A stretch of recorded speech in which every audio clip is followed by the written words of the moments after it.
Hello peeps, welcome to Big Deck Playa with me, Matt Sparks. Today we are taking a look at a rather interesting deck, one that I've not played the kind of for a while. So let's take a look. It's a rogue deck and it's called A-Team Aggro. I found this on halfpound.com. There'll be a link in the description below if you want to go and check it out for yourself. Now this is a rush deck, primarily going straight for the face of your enemy hero. So, as you can see, there's not very many high cost cards. It's all about getting low cost and doing as much damage as quickly as possible. So let's take a look at what we have in the deck. We have 2 Shadow Step. Now this is more for late game combos with stuff that has charge. We have 2 Arcane Golems and a Leroy Jenkins for that. So that's always a possibility. People have been using the Shadow Step Leroy Jenkins in rogue decks for quite some time now. Whether that will continue once Leroy turns into a 5 cost card, I don't know, but for the time being that's how it stands. We have 2 Cold Bloods for extra damage. Now this can be quite effective early on with some of the, because you've got quite a lot of low cost creatures. Giving a creature Cold Blood on the turn that it attacks can be pretty effective. We have 2 Deadly Poisons just for some extra damage to the weapon, which also combos nicely with Blade Flurry. There it is. I knew it was there somewhere. Which destroys your weapon and deals its damage to all enemies, so that includes the enemy hero as well. So if you've just got your normal hero power, 1 dagger, 1 attack dagger, you give it +2, so then your dagger will then do 3 damage to your enemy hero plus everything else that's on his side of the board, which can be a quite effective board clear. We also have 1 Assassin's Blade for the potential of doing a lot more damage with that. You could do a potential of, if you had 2 Deadly Poisons and the Blade Flurry with an Assassin's Blade, that is a lot of damage and can get rid of pretty much everything that's on the board. We have 2 Argent Squires, 2 Leper Gnomes, 2 Southsea Deckhands, 2 Undertakers, all kind of early 1 cost. Obviously the Undertaker and the Leper Gnome is a great turn 1 play if you're going second with the coin, playing the Undertaker and then the Leper Gnome, because then the Undertaker instantly becomes a 2/3, and obviously you've got the Leper Gnome already on there as well. So that's a pretty nice combo. Southsea Deckhand is great for when you have your weapon equipped to get that 2 damage straight to the face. If you can combo the Deckhand with the Cold Blood, then your Deckhand is going to then attack for 6 whenever you put it down, which that's a lot of damage to take if it's like turn, I don't know, 3, turn 2. Turn 2 you could do essentially 6 damage by putting out a Southsea Deckhand and then equipping it with the Cold Blood. And against some decks, that's going to be very effective because there's probably not any real way they can get rid of it straight away. I mean, obviously if you're playing against the mage, that might not be the best use of Cold Blood because they'll just use their hero power to get rid of it. But against some other decks, they don't have that instant kind of damage to put out, might be a good way to apply some early pressure. So we've got 2 Eviscerate for. I've found that Eviscerate is probably best used keeping either towards late game or in case you need it for getting rid of taunts. We have a Sap as well, which is also a good way of getting rid of the taunt. But sometimes you'll find you'll come up against Druid decks that use a lot of taunts and stuff. So keeping these cards for getting rid of taunts is probably a good idea because nothing that you've got on your board is really going to be able to do it. So we have 2 Defias Ringleaders. This was a staple of most rogue decks for a long time. And now not so much, but it's great in this deck because it works really well. Getting 2 cards for essentially the price of 1 is pretty awesome. 2 Loot Hoarders for a bit of for a bit of card draw, and obviously to pump up the Undertaker with its death rattle. 2 arcane golems to try and defeat your opponent as quickly as possible. On turn 6 you could play both of these and do 8 damage, so the more damage you do early on, the more these are going to be effective. Obviously you don't want to play these too early, because you don't really want to give your opponent the mana advantage if you can avoid it. 2 Cold Light Oracles. This is just for card draw. Although if your opponent is having an unlucky day and has got a handful of cards, this can also be quite effective to burn through cards. I have used this with this deck and managed to burn off, I think it was a Ragnaros, so that was pretty fun. 2 Stormwind SI7 agents. Great combos, so this can also be used for a little bit of removal. You're not going to be doing an awful lot of removal with this deck, you're going primarily for the face and letting them do the trades.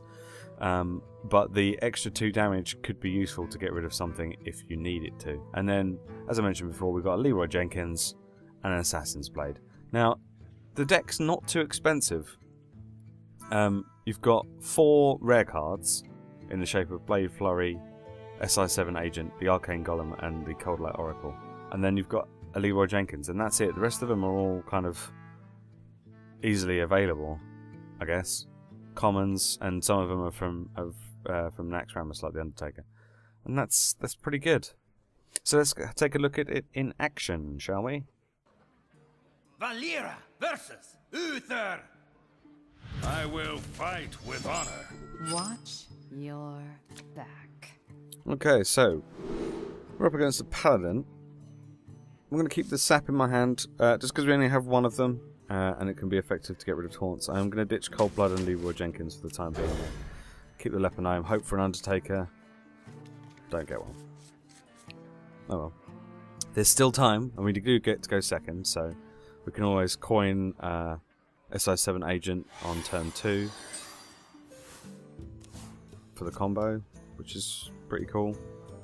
Let's see what happens. Is he going to do anything? No. Okay, well we've got both of our deadly poisons, which is really rubbish. The pleasure is. Let's put the Leper Gnome out and start doing some damage. This is a face rush deck after all, so we don't really want to bide our time with certain cards. We just want to get cards out there and start doing damage. Reporting for duty. So now I have the choice. I can. In fact, what I'm going to do is I'm going to dagger up, kill this thing. I'm going to use the coin, and I'm going to get the Undertaker out, so that he's out and ready to go.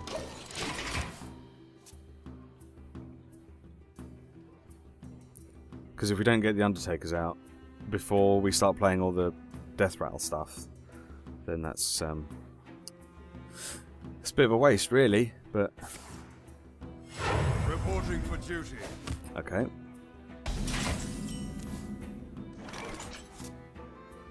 Well, I'll just kill that off. I'll re-dagger up, and we'll start doing some damage.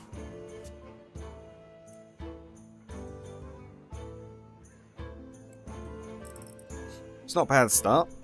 It would have been nice to have got the Undertaker before putting the Leper Gnome out, but, you know, you don't always get the cards that you want.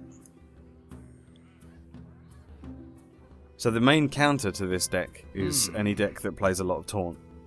I have played against a Druid deck that plays a lot of taunt, and it was just impossible. It was just impossible to break through. So,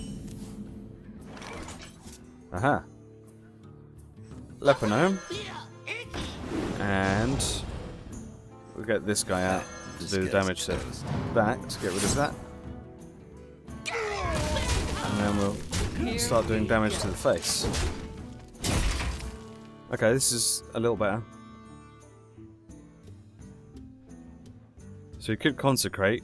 He's got enough mana for a consecration, but that's not going to kill off everything on the board. That's only going to kill off my 2 Leper Gnomes, which means he's going to take 4 damage in the process. Sap is good for that. And we get a loot hoarder, which means our Undertaker will get pumped up even more. Okay. So we'll sap this guy. And we'll loot hoarder. And then we'll just keep going for the face. Hey, lights out. There we go. Now what's he going to do? It's turn 6 for him. And we have lethal on the board.